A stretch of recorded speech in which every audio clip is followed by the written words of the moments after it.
Nima go'zallik va yoshlik gormonlarini shunchaki o'chirib qo'yadi?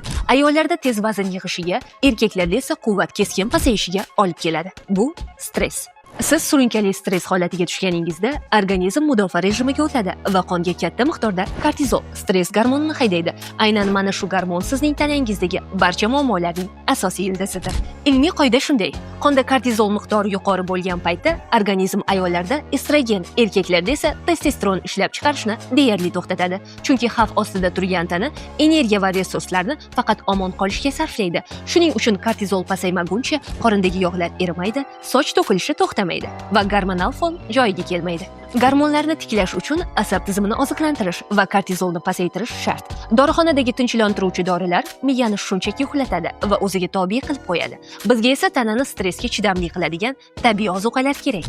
Bunga eng to'g'ri yechim Sunnah Products'dan oliy navli qora sedana yog'i va toza asal kombinatsiyasidir. Ularni har kuni ertalab qabul qilish asab hujayralarini mustahkamlaydi va kortizolni xavfsiz tushiradi. Stress ketgach, gormonlar avtomatik ravishda o'z ishini tiklaydi. Hamma muammoni ichiga yutadigan va tinimsiz asabiylashadigan yaqinlaringizga bu videoni hoziroq yuborib qo'ying. Asabingizni asrang, u sizning tanangizni boshqaradi.